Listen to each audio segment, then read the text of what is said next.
Ang Hebrews chapter 9 verse 27. Ang sabi po ng Biblia, kung paanong itinakda sa mga tao ang mamatay na minsan at pagkatapos nito ay ang paghukom. Tayo po ay mananalangin sumandali sa ating Diyos. Ama naming Panginoon, maraming salamat. Dalangin po namin ang inyong gabay. Tulungan niyo po kami sa araw na ito na mabuksan po ang aming mga puso at kaisipan. Huwag niyo pong pahintulutan na kami po ay hindi matuto sa inyong mga salita.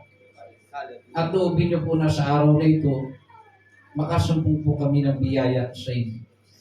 Baguhin niyo po kami, Panginoon, ayon sa inyong kalooban.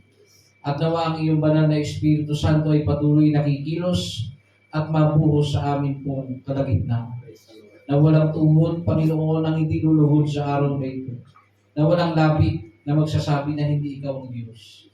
Panginoon, dalangin po namin, Panginoon, na ang lahat ng bagay ay maging maayos po sa amin sa araw na ito, na kami po, Panginoon, ay makaranas muli ng revival sa araw na ito.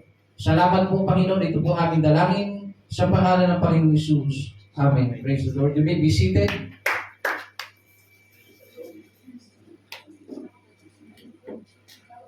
Tomorrow is never promised. Ito po ang ating pag-aaralan, mga kapatid.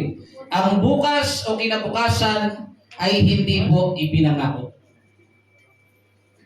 Nabasa po natin sa Hebrews chapter 9 verse 27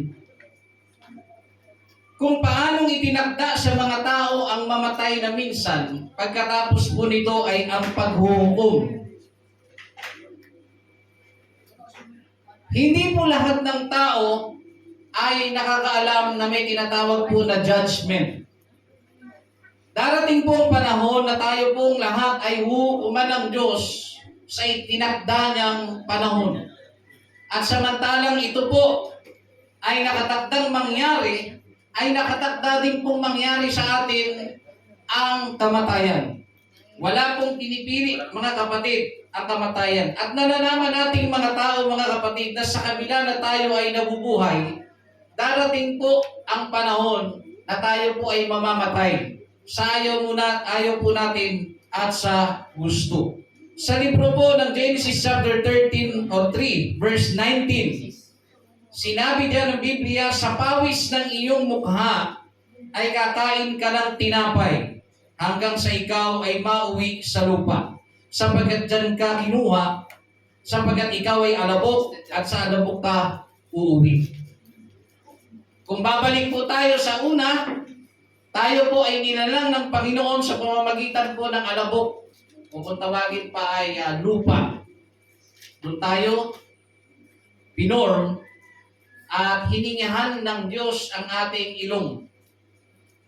Kung mapansin po ninyo ang Panginoong Diyos, mga kapatid, pag naglikha, salita lang. Subalit pagdating po sa tao, ito po ay kanyang kinamay. Hinulma niya at hiningahan niya ang butas ng ilong nito. At ito po ay naging kaluluwang may buhay. At ipinakikilala po sa talatang ito, mga kapatid, na magmula nung pumasok po ang kasalanan sa buhay ng tao, nagkaroon po ang tao ng kamatayan. Imbis na ang buhay dati, mga kapatid, ay napakabanayad na, napakasimple, napakasaya, napakapayapa. Hindi ka maghihirap. Subalit nung pumasok po ang kasalanan, nagkaroon po ng paghihirap ang tao. Na noon, kukunin mo na lang sa punong kahoy ang kakainin mo. Ngayon, magbubungkal ka at para ikaw ay kumain, kailangan mong magtanim. So yan po ang nangyaring kaparusahan sa nangyari po sa paglabag ng mga tao o ng unang tao sa ating Panginoong Diyos. Na sinabi niya, sa pawis ng iyong mukha ay kakain ka. So lahat po ng bagay na ginagawa ng tao, pinagpapawisan niya bago niya po kainin ang isang bagay na trinabaho niya. At nakita niyo po ang epekto, hindi po ba? Marami pong tao bago makakain ay pinagpapawisan niya ang kanyang kinakain. Amen po? So ayun po ang nangyayari. At dahil doon, sinasabi dyan, kapag ang tao po ay namatay, siya po ay babalik sa kanyang dating kalagayan. Babalik po tayo sa lupa. Sino po nakakaalam ng kantang mula sa lupa. Alam niyo kata niya? Magbabalik. Hindi niyo po alam? Good to you. Ang chorus yata niyan ay, ano yun? Kaya pilitin mong ika'y magbago habang may panahon.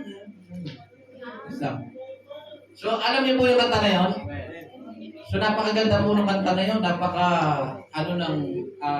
Nasa biblical na lyrics ang ginamit doon, mga kapatid. Nasa dulo nun, pagmamahal sa kapwa ay isipin mo. So, yun po, pinapakita, mga kapatid, ng awitin na yun at ng bersikulong ito na kahit anong gawin natin, isa ka pa rin lupa. Lupa pa rin. Babalik at babalik po tayo sa alabok, mga kapatid, sa ayaw man po natin at sa gusto. Ang layunin po ng ating pag-aaral ay malaman po natin ng mga tao na sa mundong ito, mga kapatid, ang buhay po natin ay hindi tiyak ang susunod. Kaya nga ating pinag-aaralan, tomorrow is never promised.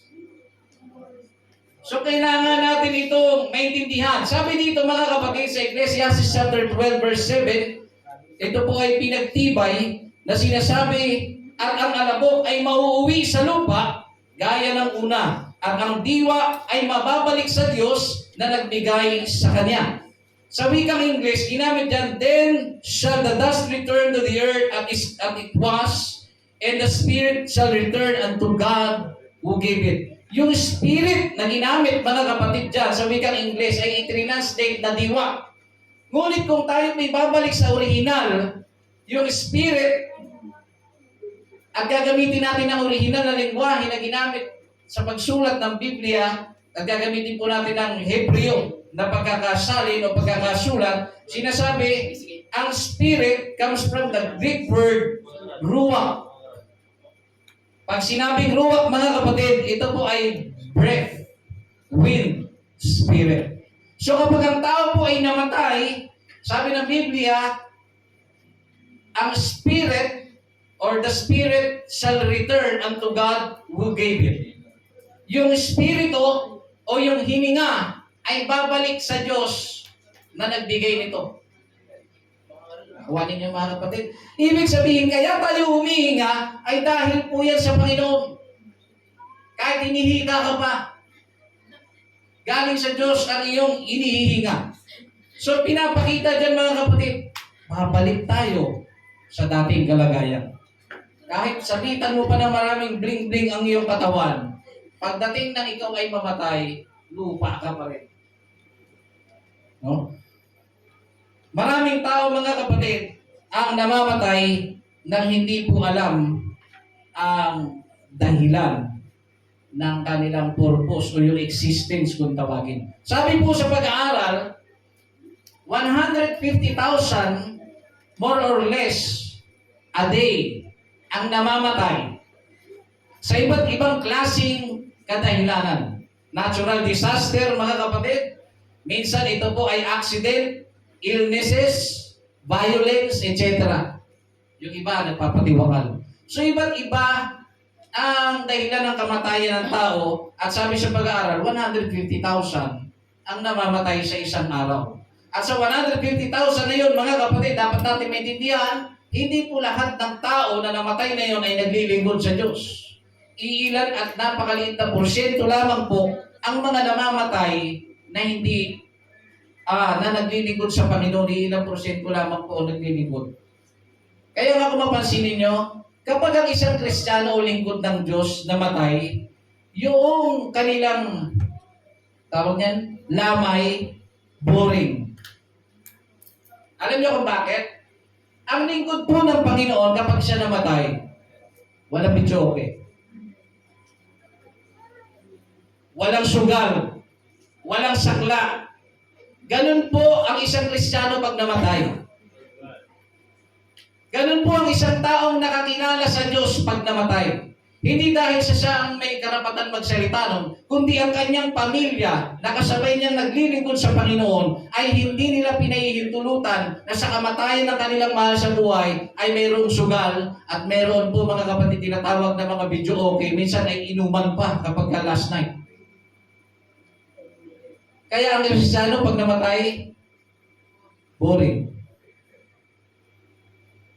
Ang meron lang kape, pintuhan, gano'n. Pero kapag isang lugar, isang bahay na namatayan, ay sakla dito, sakla doon, tungit dito, tungit doon, meron pang video okay, kung ano-ano pa, inuman pa, mga kapatid, malalaman mo na ang pamilya ng taong namatayan na yon ay hindi naglilingkod sa Diyos. Yan po ay nakakalungkot. Yan po ay nakakalungkot, mga kapatid, na dapat po natin na maunawaan. Kaya, kung may mamamatay po sa inyo, hindi ko sinasabi, mga kapatid, para maintindihan nyo lang, ay ganun pala, baka hindi alam po ng iba eh. Baka kasi, nakaka-offend po yun sa party ko, lalo na. Halimbawa, may namatayan tayo kapatiran. Maintindihan ko pa kung ang kanyang pamilya ay hindi talaga nakakilala sa Diyos at siya lang talaga ang nakakilala. Subalit kung kayo po ay buong pamilya nakakakilala sa Diyos at pupunta ako at ang mga kapatiran at madanda namin, 10 taon ka na naglilingkod sa Diyos. Tapos mayroong video okay sa labas, may inuman sa labas. Siguro brother, kailangan mong magsisi. Kasi mali ang ginagawa. Tuloy po tayo, mga kapatid. Maraming tao, mga kapatid, ang namamatay nang hindi po nalalaman ang purpose ng kanilang mga buhay. Okay? Pag sinabing purpose, mga kapatid, yung layunin, meron pong dahilan bakit po tayo nilikha ng Diyos. Meron po siyang rason bakit niya po tayo nilikha. Parang yung upuan na yan na inuupuan ninyo, mga kapatid. Ang rason po ng gumawa niyan o ng nakaibento o lumikha niyan ay para umupo ang tao. Bakit niya po nagawa ang tinatawag na upuan? Para po upuan. Kasi totoo po, nakakangalay po pag palaging nakatayo ang tao. So, ginawa po ang tinatawag na upuan. At sa iba-iba po yung style ng pagkakagawa, umuupo po ang tao. So, ang purpose po ng upuan ay para upuan. Tama po ba? Hindi mo po yan pwedeng ipaypay sa ihaw-ihawan. Kasi hindi po siya ganun nilikha o hindi po siya ganun ginawa. So, ibig sabihin, may designated area, mga kapatid. Kaya siya ginawa ay para upuan. Hanggang sa ano? Hanggang sa siya po ay masira. Pagkatapos masira, ano pong gagawin? I-junk shop. Huling destination niya, junk shop. Ibibenta kasi wala nang simple. Sabi ng batang bulol. Wala nang silbi. So, ganun din po. Ang damit, ganun din. Ginawa ang damit, mga kapatid, para isuot. At siya po ay iira, no mag-exist, isuot, madudumihan, laban. Suot, laba, suot, laba, suot, laba. Hanggang maluluma, hanggang matatastas, at mauuwi sa saan? Basahan. Okay? At pagkatapos nun, pagka hindi na, talagang gamit na siya sa magiging basahan niya, ano po ang mangyayari? Minsan itatapon, susunugin. Ganun lang ang purpose. Okay? Lahat po na nakikita po natin ay may purpose po. Ganon din po ang buhay natin. Marami pong taong nabubuhay sa mundo, hindi po alam ang dahilan bakit po sila nabubuhay. Kaya, ang nangyayari, mga kapatid, ang mga taong ito ay nabubuhay sa kalayawan. Biruin mo mahabang panahon silang nabuhay. Tapos namatay lang sila nang hindi man lang sila napakinabangan ng Diyos. Namatay sila sa kalayawan. Yung iba kasi namamatay sa mga walang kabuluhang kamatayan eh. Namatay kakainom. Nasira ang atay. May taning, namatay. So, nabuhay siya na hindi man lang siya napakinabangan ng Panginoon. At hindi niya man lang napakinabangan ang dahilan kung bakit siya nabubuhay. Kasi ang alam niya, nabubuhay siya para magpakasaya lang. Sabi nga, habang bata ka pa, gawin mo na lahat ng bisyo na gusto mo. Sabi ng iba. Para pagtanda mo na, tsaka ka na magbago. Mali. Hindi ka pa natatanda eh, magtitino ka na. Bakit? May mga sakit ka na sa atay. May sakit ka na sa lapay. May sakit ka na mga kapatid sa lungs. Kakainit mo na kung ano-anong mga usok, mga kapatid. So ano po nangyayari? Pagkamatay mo, hindi ka na pakinabangan ng Diyos. Ano pa? Mauwi ka sa alabok. Mauwi ka sa lupa. So marami pong tao namamatay sa layaw, namamatay sa bisyo, namamatay mga kapatid sa tinatawag na paghahangad ng kasikatan, gustong sumikat sa Facebook, umaakyat doon sa building, nagagaganon-ganon. Tumatakbo-takbo, mga hamon. Kung kilala niyo sinasabi ko. Huwag naman sana. Mahirap po makipagbiruan sa kamatayan. Mamamatay, nakakatakot yun mga kapatid at nakakalungkot. Mamamatay ka na walang napakinabangan ng Diyos sa'yo. At wala pang kakwenta-kwenta kamatayan, nalaglag ka sa building.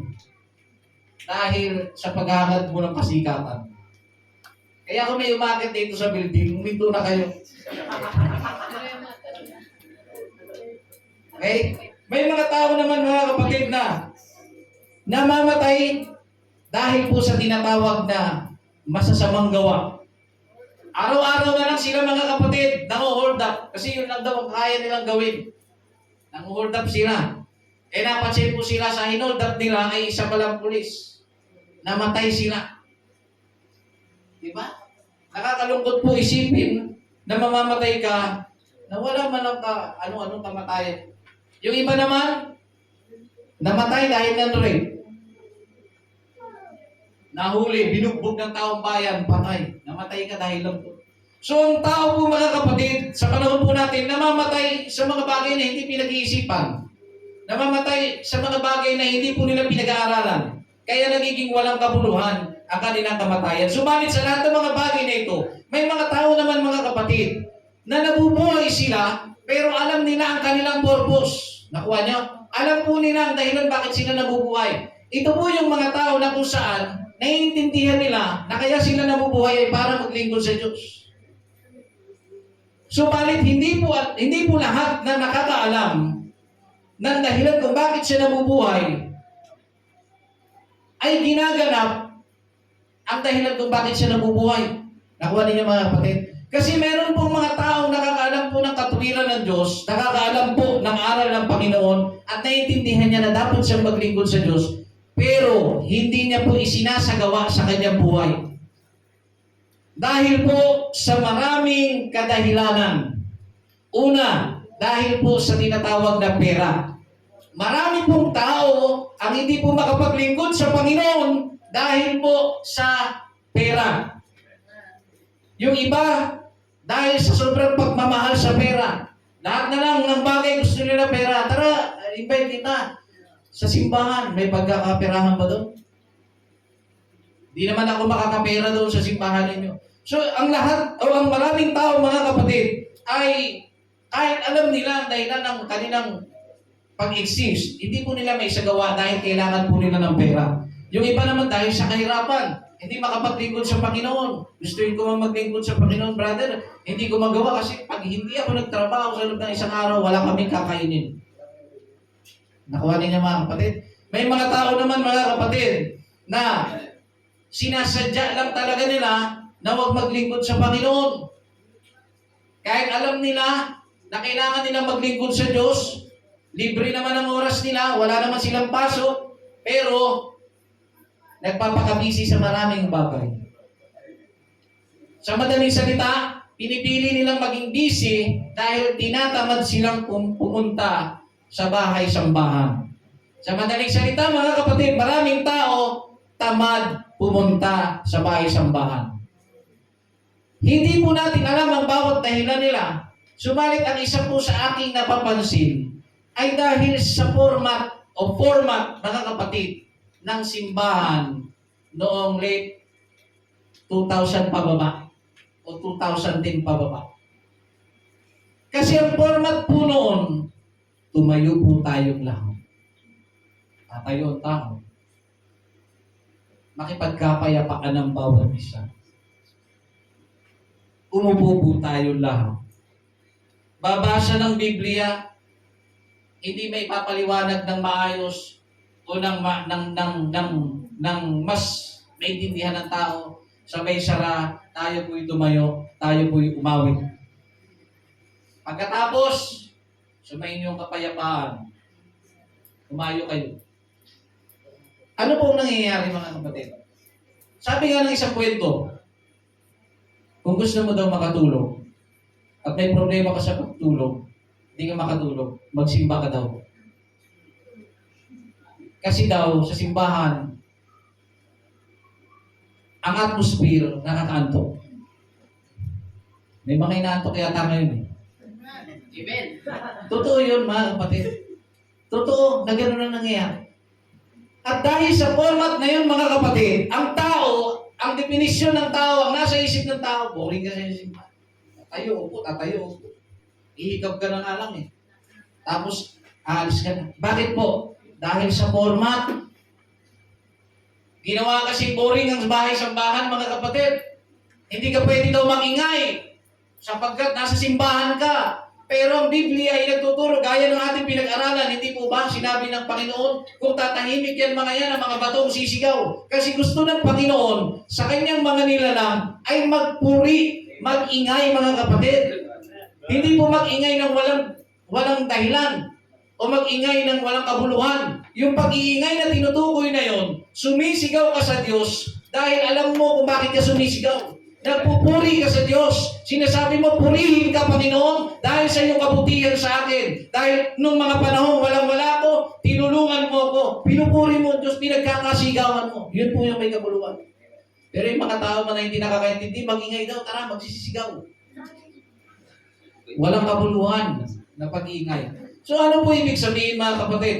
Kapag tayo po ay nasa loob ng bahay-panambahan, ina-expect po ng Diyos na ang iyong bibig na ginawa ng Diyos para makapagsalita ka, ay gamitin mo sa pagpupuri sa Diyos. Di ba? Yung mga bibig nga natin, ginagamit natin sa pagsisigaw ng walang kabuluhan. Kung tumawag ka pa nga, wala ka pa ngang galang, hoy! Di ba? Nagagamit mo yung puwersa ng boses mo sa walang kabuluhan. Hindi ba napakaganda na mas gamitin mo yan sa Panginoon? Pag sinabing palakpakan natin ng Panginoon, huwag po kayo ma-offend ha, kasi nag-i-exist po talaga ito. Pag sinabing palakpakan natin ng Panginoon, ito po, dapat naiintindihan natin. Pag sinabing palakpakan natin ng Diyos, kailangan malakas mga kapatid. Pag sinabing purihin mo ang Panginoon, pag sinabing praise the Lord, yun iba, praise the Lord. Parang inagawan sila ng lakas. Sinabing praise the Lord mga kapatid. Kasi yung word kasi na praise the Lord, dapat binibigay mo yung hustisya ng salita. Praise the Lord, ganun. Kaya nga, di ba, yung sa may mga sabihin mo lalaki ako. Di ba?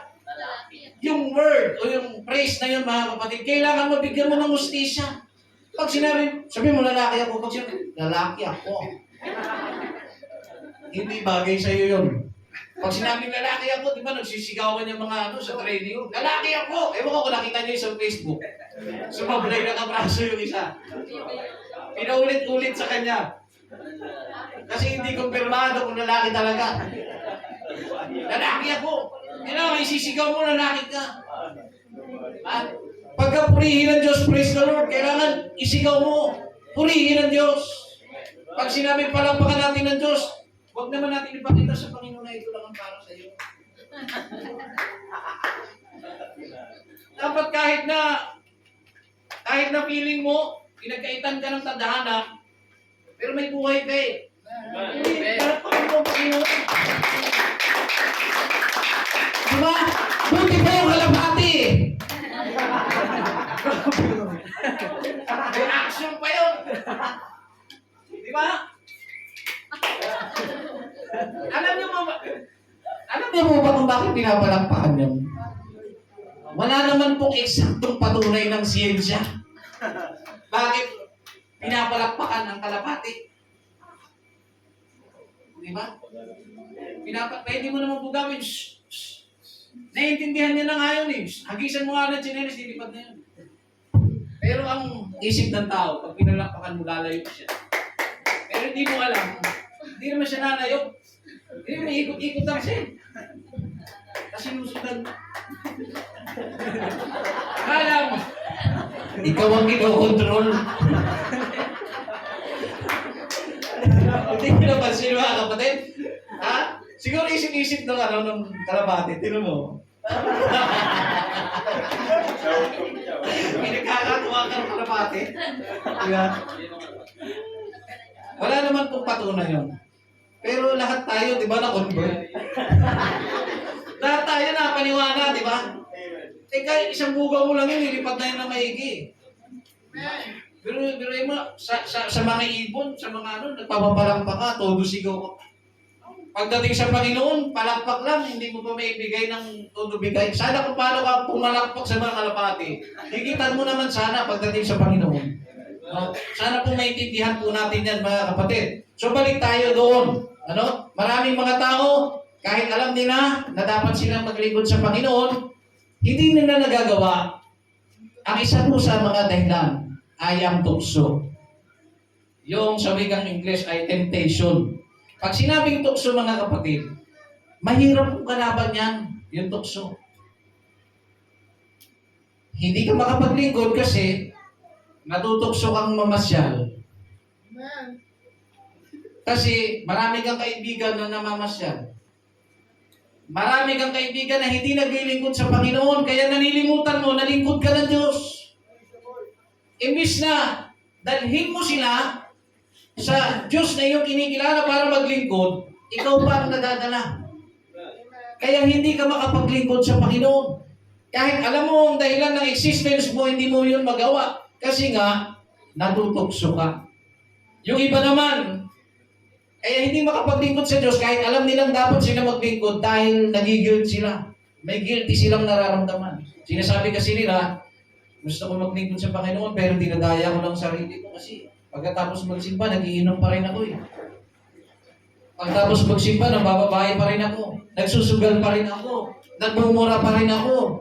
Nagbibisyo pa rin ako. Nagchichismis pa rin ako. Bumabalik pa rin ako sa dati kong pamumuhay. Kaya hindi ko kayang lukuhin ng Panginoon, hindi na po ako maglilingkod sa Diyos. Mali pong pag-iisip yun, mga kapatid.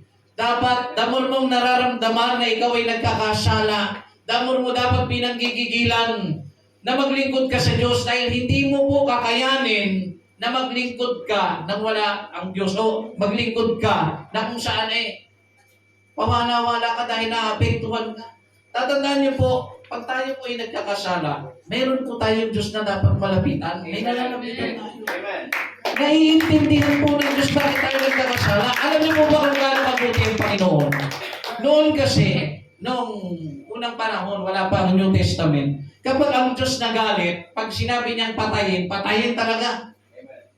Pag ang isang tao, wala nang kabuluhan, hindi niya alam ang existence niya, papatayin siya ng Diyos, ura-urada. Subalit nung nagkatawang tao ang Panginoong Jesucristo, naranasan niya ang tuksuhin, naranasan niyang magutom, naranasan niya, mga kapatid, ang dustahin ng tao, naranasan niya na siya po ay saktan ng kanyang mga nilalang. Kaya nung umakyat po siya sa langit, mga kapatid, di ba, pumasok ang grace dispensation. Pag sinabing grace dispensation, biyaya ng Diyos. Kaya nga kung mapansin ninyo, kahit ang daming tao ang nalulunod, lumalangoy sa kasalanan, ang Panginoong Diyos, hindi niya po hinahayaan na bigla-bigla niya nalang tulawin ng tao. Bakit po? Dahil minsan niyang naranasang maging tao. Kaya ang Panginoong Diyos, mga kapatid, nagbibigay pa rin ng pasensya sa iyo. Nagbibigay pa rin sa mga kapatid ng panahon sa iyo. Dahil naniniwala ang Panginoon na darating ang panahon sa iyong buhay. Kung bubuksan mo lang ang iyong puso at papapasukin ng Diyos, makikita mo ang ganda ng buhay na kasama ang Panginoon. Yan po, mga kapatid, ay bagay na napakaganda na tayo po ay maglingkod sa ating Panginoong Diyos. Alam niyo po, napakarami na pong mga kapatid sa pananampalataya, nung nakakilala sila sa Panginoon, tumalikod sila. Kasi hindi nila nakita ang ligaya sa piling ng Panginoon. At alam niyo po ba ang sabi ng Biblia? Kapag ang isang tao daw ay nakakilala sa Diyos, nagsisi at nabautismuhan sa kanyang pangalan, naglingkod siya, naranasan niya ang mga makalangiting bagay, lahat ng bagay patungkol sa Diyos, at ang sabi ng Biblia, at dumating ang panahon na siya ay tumalikod. Ang sabi ng Biblia, para niyang pinatunayan, ibinibilad niya ang Panginoong Jesucristo sa kahihiyan na muli niyang ipinapapako si Kristo sa krus. Para maintindihan niyo po Kaya pinako si Kristo sa krus. Yun po kasi ang death penalty ng nung araw. Pag ikaw ay kriminal, kailangan mong ipako sa krus. Kaya nga ang sabi ni Pilato, anong gusto niyo gawin sa taong ito? Nagsigawan ng mga tao, ipako sa krus. Sabi nila. Kaya nung ipinako, mga kapatid, ng ating Panginoon sa krus ng Kalbaryo, hindi po naiintindihan ng tao bakit kailangan pang ipako. Kailangan niya pong ipako kasi kailangan niya pong bayaran ang kasalanan natin lahat. Alam niyo, tayo dapat ang ipinako sa krus ng araw na yun. Tayo dapat ang ipinapako. Subalit inako ng Panginoong Hesus ang lahat para sa atin. Subalit ang nakakalungkot dito, mga kapatid, yung pagmamahal na ibinigay ng Diyos sa tao, hindi po sinuklian ng tao. Imbis na nagbalik loob ang tao sa Panginoon, lalo pang napalayo. Ano po ba ang mapapala ng isang tao kapag siya po ay lumayo sa paglilingkod sa Panginoon? Wala po. Wala kang mapapala. Kaya po ako nagtataka at nalulungkot sa mga tao na minsan lang nakilala ang Panginoon tapos tatalikod sila. Siguraduhin mo sa pagtalikod mo, hindi ka haharap sa hukuman ng Diyos. Dahil sinasabi ng Biblia sa Hebrews chapter 9 verse 27, it is appointed to men once to die, but after this, the judgment.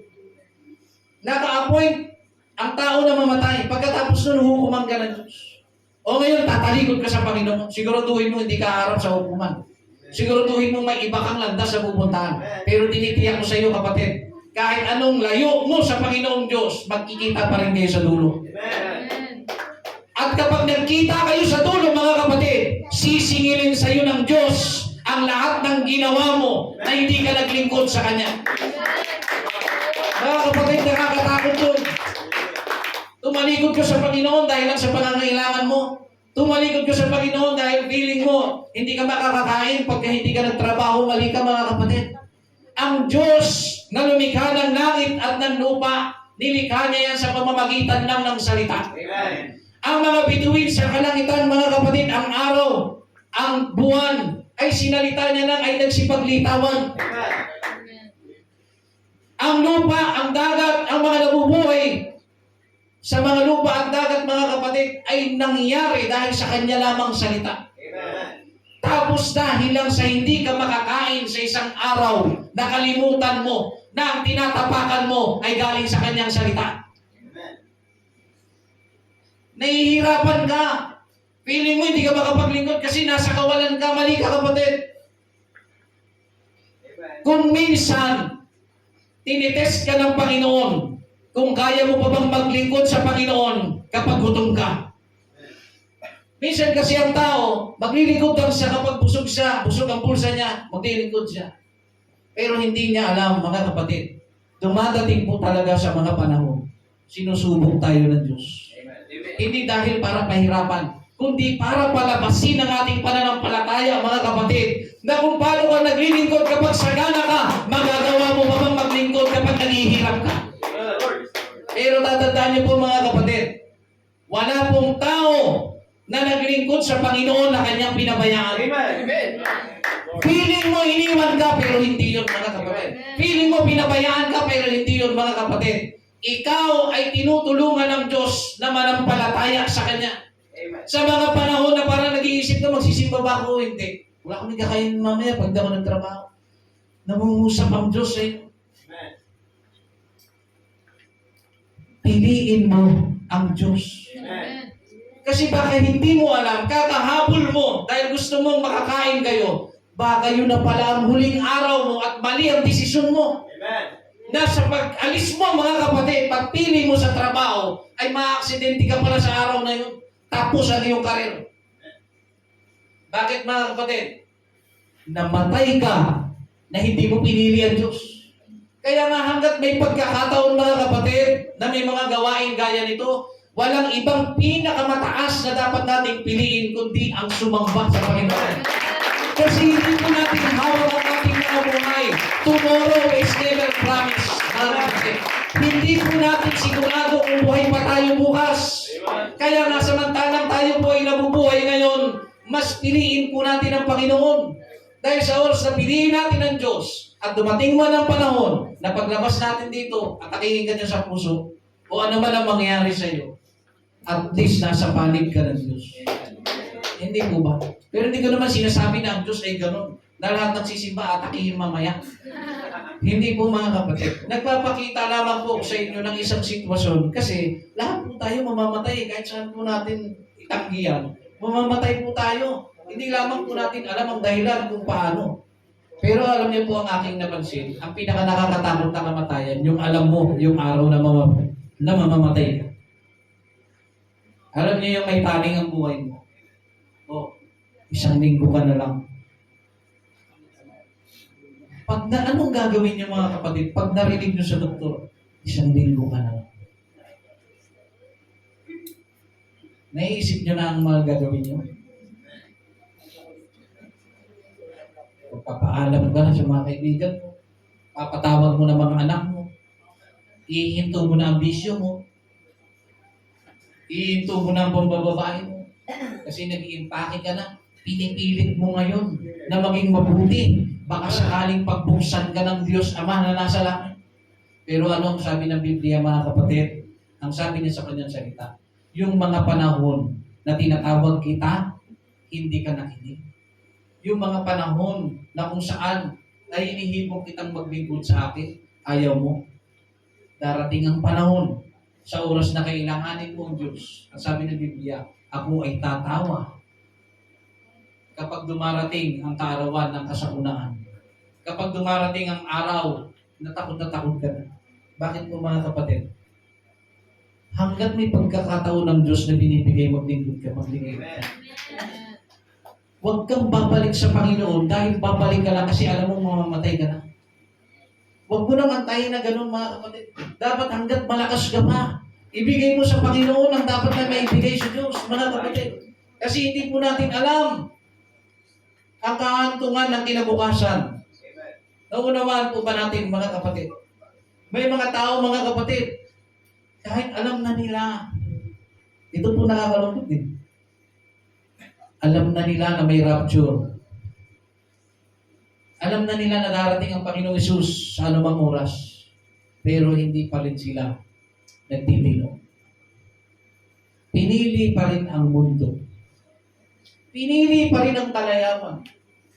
Kaya nga sabi ko nung nakaraang linggo, di ba? Kung ang lahat ng tao naglilingkod sa Diyos, tapos ikaw na lang ang hindi. Ano kaya ang feeling mo? Masaya ka kaya? Hindi. Kasi wala ka naman may inuman eh. Hindi ka makakapag-inom kasi wala nang magpuproduce ng inumin. Hindi ka rin makakapag-sigarilyo dahil wala na rin magpuproduce nun dahil naglilingkod na rin sa Panginoon. Hindi ka na rin makakapag-drog. Ano kaya mangyayari sa buhay mo? Sigurado ako magbabackslide ka. Pero papalapit sa Diyos. Kasi wala ka namang mabibilihan ng iba eh. Maganda mag-backslide na tayo sa sanlibutan, mga kapatid. Bumalik tayo sa Panginoon. Hanggat may pagkakataon pa, mga kapatid. Ano? Sabi sa Matthew chapter 6 verse 34. Basahin po natin ang ating mga Biblia.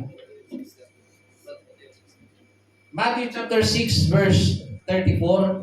Kaya't huwag ninyong ikabalisa ang sa araw ng bukas, sapagkat ang araw ng bukas ay mababalisa sa kanyang sarili.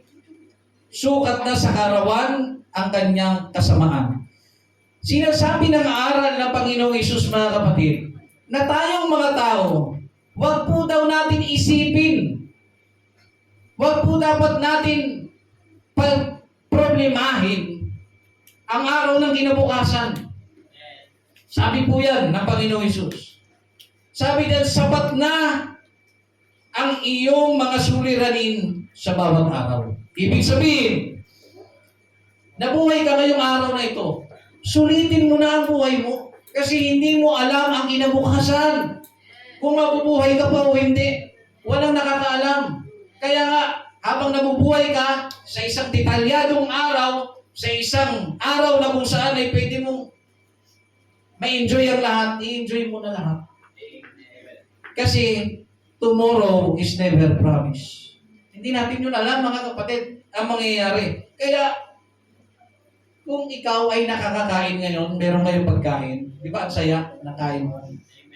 Pero minsan yung iba, kahit nakakakain ngayon, kailangan pa rin natin makakain bukas. Nakukuha nyo? May mga tao na iniisip agad, advance mag-isip, na kung saan ay iniisip pa nila yung kinabukasan. Eh, ang sabi ng Panginoong Yesus, huwag nyo ikabalisa ang araw ng bukas. Yung ngayon ang intindihin mo, ano ba ang pwede mong magawa? Lalo na sa paglilingkod sa Panginoon. Ano ba ang pwede mong magawa para paglingkuran ang ating Panginoong Diyos? Bago tayo magtapos, mga kapatid, meron po realization question akong iiwan sa ating lahat. Ito po ang tanong. What if you die tomorrow? Paano kung bukas ay mamamatay ka? Kasi ang ating pinag-aaralan, tomorrow is never promised. Hindi po ipinangako ang kinabukasan para sa atin. Wala pong nakakalam. Kaya nga may mga panahon, di ba? Kasama ko lang yung si Dito kahapon na. Grabe, no? Hindi talaga natin masabi yung buhay. Nabangga. Namatay. Kawawa naman. Di ba? Hindi po natin alam. Yung mga kausap ninyo, namamatay na. Kinabukasan, minsan isang linggo na lang pala ang kanilang buhay, mga kapatid. Bakit? Tomorrow is never promised. Pero what if, mga kapatid? What if? What if you die tomorrow? Ito na lang ang huling araw ng iyong buhay. Paano mo ibubukol at pagkakasyahin ang oras na nalalabi mo sa lupang ito kung bukas ay mamamatay ka na? Paano mo yun gagamitin? Ihinto ka na ba sa pagbibisyo mo? Ihinto ka na ba sa mga masasamang gawa mo? Maglilingkod ka na ba sa Panginoon? O hindi? Alam niyo, mga kapatid, sabi dito, sa Luke chapter 12, verse 15 hanggang 21, sa huling versikulo po na aking pong babasahin. Tunghayan po natin upang masubaybayan po natin. Lucas Kapitulo 12, versikulo 15 hanggang 21.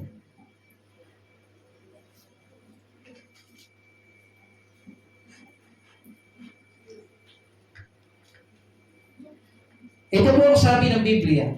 At sinabi niya sa kanila, mangagmasid kayo at kayo'y mangag-ingat sa lahat ng kasakiman, sapagkat ang buhay ng tao ay hindi sa kasaganahan ng mga bagay na tinatangkilik niya. 16. At nagsaysay siya sa kanila ng isang talinhaga na sinasabi, ang lupa ng isang taong mayaman ay namumunga ng sagana. At iniisip niya sa sarili na sinasabi, ano ang gagawin ko? Sapagkat wala akong mapaglalagyan ng aking mga inaning bunga. 18. At sinabi niya, ito ang gagawin ko. Igigiba ko ang aking mga bangan at gagawa ako ng lalong malaki at doon ko ilalagay ang lahat ng aking butil at aking mga pag-aari. Number 19. At sasabihin ko sa aking sarili, kaluluwa ko, marami ka ng pag-aaring nakakamalig para sa maraming taon. Magpahinga ka, kumain ka, at uminom ka, matuwa ka. Number 20. Datapwat sinabi sa kanya ng Diyos, ikaw nahaling, hihingin sa iyo sa gabing ito ang iyong kaluluwa. At ang mga bagay na inihanda mo ay mapapa sa kanino kaya? Gayon nga ang nagpapakayaman sa ganang kanyang sarili at hindi mayaman sa Diyos.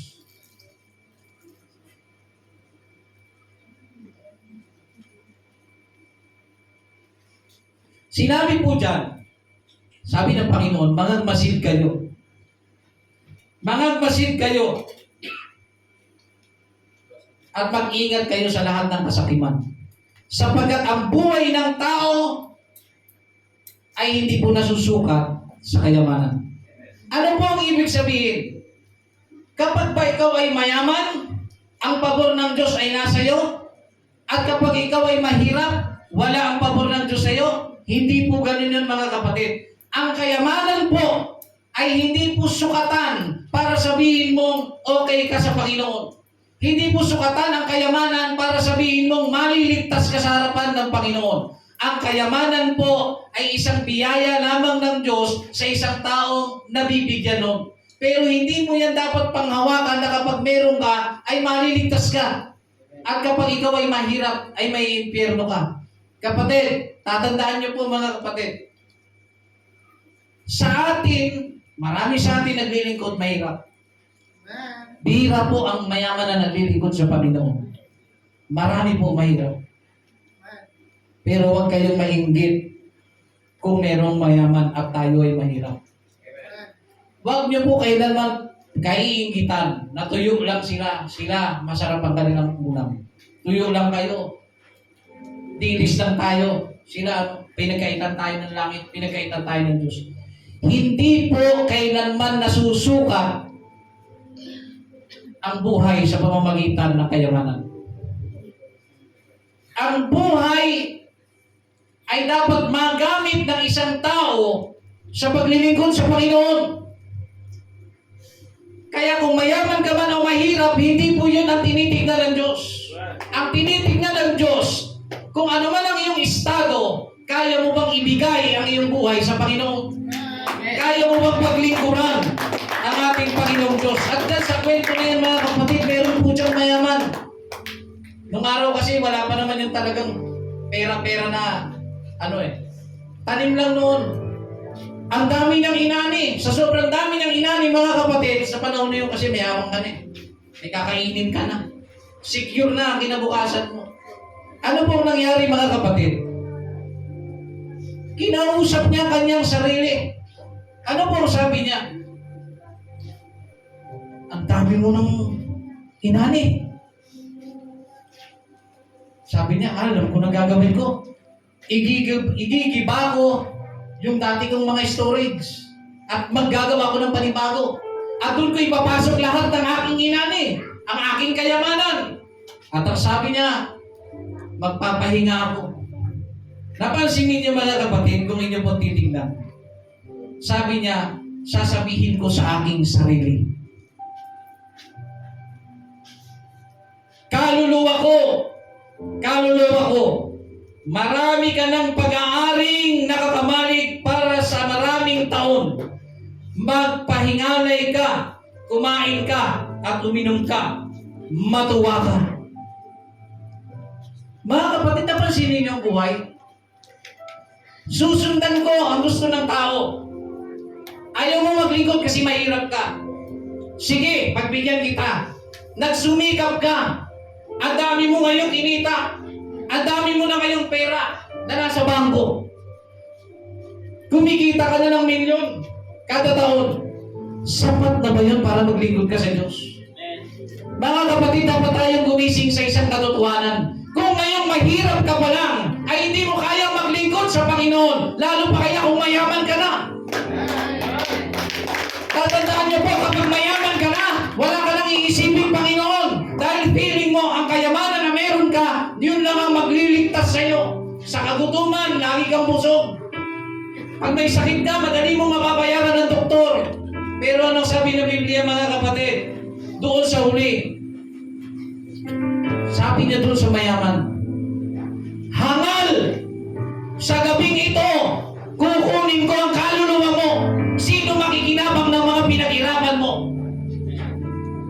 Napansin niyo mga kapatid?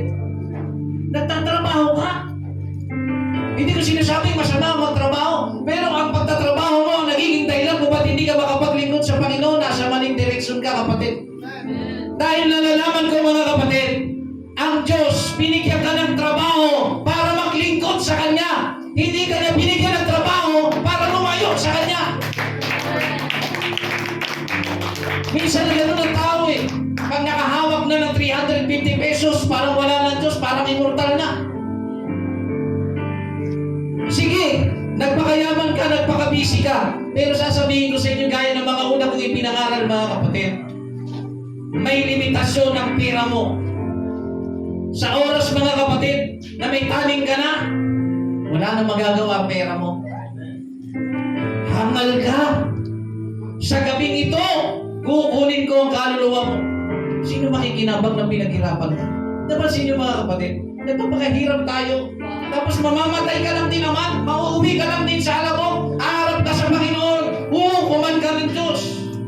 Kung hindi niya itatanong na, magkano na naipon mo.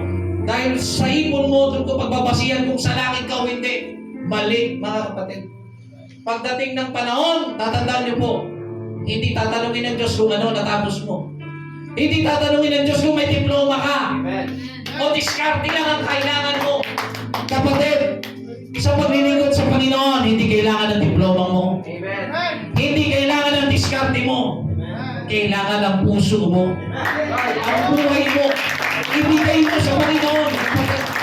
Dahil yun po ang kailangan ng Diyos. Hindi niya tatanungin, mayaman ka ba o hindi, paghaharap ka na sa hukuman niya. Hindi, mga kapatid. Sa oras na tayo po'y haharap sa Panginoon sa kanyang hukuman at naging maayos ang iyong paglilingkod sa Panginoon, alam niyo sasabihin ng Diyos, welcome, good and faithful servant.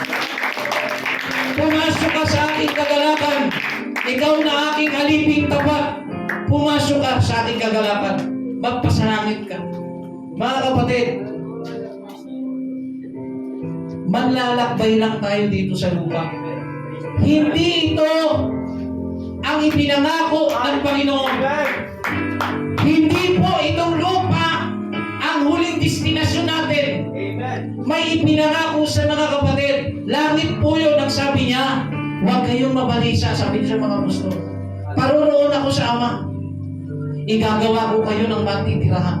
At kapag nagawa ko na, babalik ako at isasama ko kayo. Kung saan ako naroon, doon din kayo. Kapatid, gaano kabuti ang Panginoon na ito? Kung dito sa lupa, wala kang sariling bahay. Marami sa atin, walang sariling bahay, di ba? Paglingkod ka sa Diyos.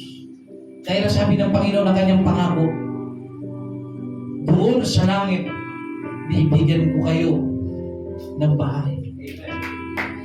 Para maintindihan niyo po, hindi lamang po ito basta bahay. Dahil ang sinabi ng Biblia, mansyon po ang ibibigay sa bawat isa sa atin.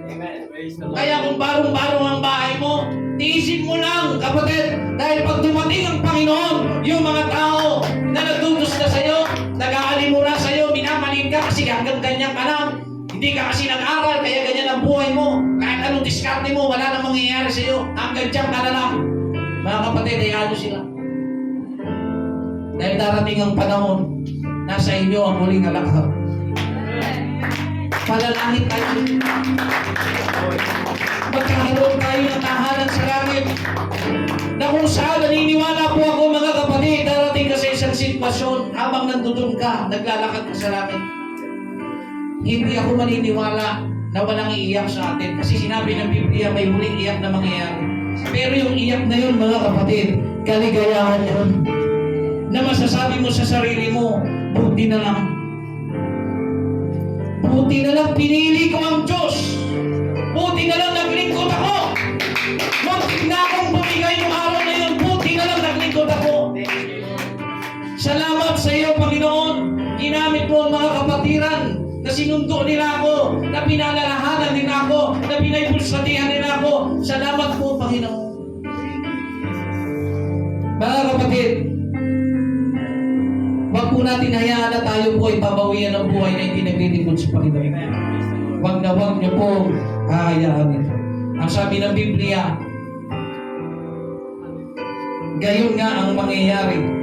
Gayon nga ang nagpapakayamang saganang sa kanyang sarili at hindi mayaman sa Diyos. Mga kapatid, maraming mayaman, tinitingala ng lipunan, kinaiingitan ng kapwa mayaman kung minsan at lalo na lang mahirap.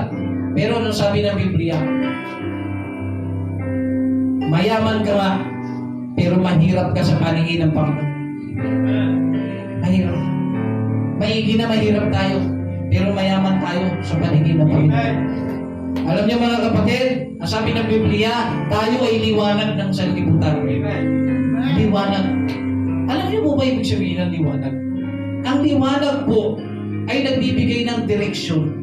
Hindi mo ba't patay hahanapin ka sa kwarto mong madilim at walang ilaw? Di ba minsan cellphone mo ginagamit mo? Para makita mo kung saan yung gusto mong makita na hinahanap. Pero ito po ang kakaiba. Ang sabi ng Biblia, tayo po ay liwanag ng sanlibutan. Ikaw na liwanag, alam kong dumadating ang panahon na umaandar ang iyong liwanag. Minsan, pawala-wala na ang liwanag mo. Pero ibig pang sabihin nun ay hindi ka nakikita ng Diyos. Nakikita ka ng Diyos. Kapatid, kahit kaunti na lang yung liwanag mo, huwag mong papatayin. Huwag mong papatayin ang natitirang liwanag na nasa iyo, mga kapatid. Dahil tinitiyak ko sa inyo, kung sa araw po na ito, mga kapatid, sisimulan mong isuko muli ang iyong buhay, luluhod ka sa Panginoon at magpapakumbaba na Panginoong Diyos, nagkamali ako, ang ilaw ko ngayon, paandap-andap, tulungan niyo po ako. Kapatid, tutulungan ka ng Diyos. Magliliwanag ka ulit. Mga kapatid, bago tayo magtapos, ang aking ipinangaral sa inyo ay hindi ganun kabigat dahil gusto kong mabigyan tayo ng pag-asa. Tomorrow is never promised. Kaya kung bukas mamamatay tayo, paano nyo gustong purihin ang Diyos ngayon? Ito po ba ay pagpupuri na kung saan maaalala ka ng Diyos kapag namatay ka na? O matatapos ang araw na ito na uupo ka lang dyan at wala kang gagawin? Kapatid, nasa inyong pagkakataon. Nasa inyo. At para sa mga kapatid nating musicians, sa mga ginagamit ng Diyos, kung mapansin ninyo, pati ang format ng gawain ay medyo binago. Hindi ko po agad pinapaaltar ko ng lahat. O hindi ko po pinapaakyat ang mga musician. Kasi alam niyo po, may nagkukulang po sa atin. Tumutugtog tayo. Pero alam mo sa sarili mong hindi ka na-feel ng Holy Ghost. You are performing. Nagpe-perform na lang tayo kung minsan, mga kapatid, at hindi na po na natin nasuserve ang purpose. The reason why we are longing for revival, because tayo mismo sa ating mga sarili hindi tayo na-revive.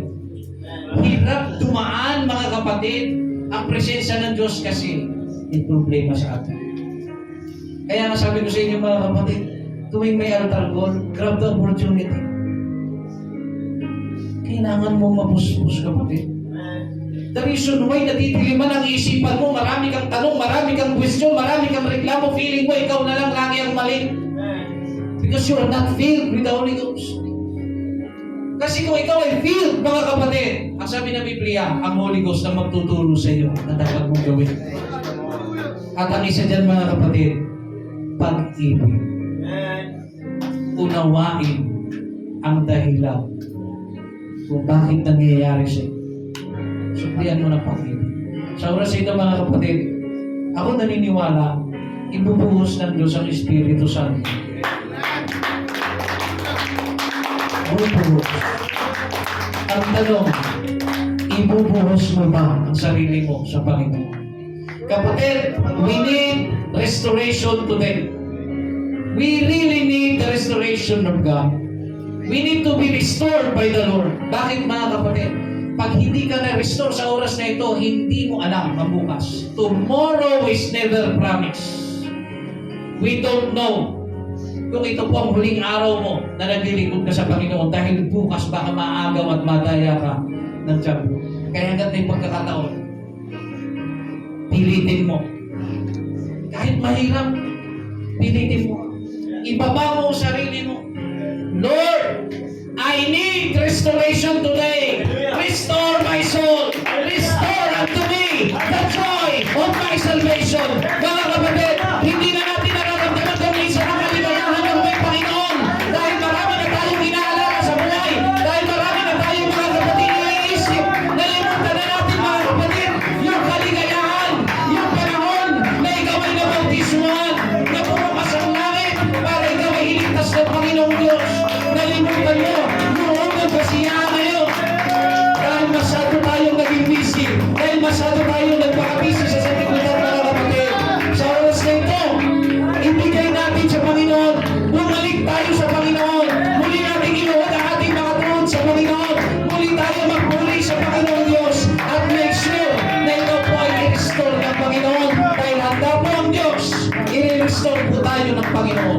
Tayo po tumayo mga kapatid. At purihin po natin ang ating Panginoon Diyos. Tinatawagan ko po ang ating tagapagmumula.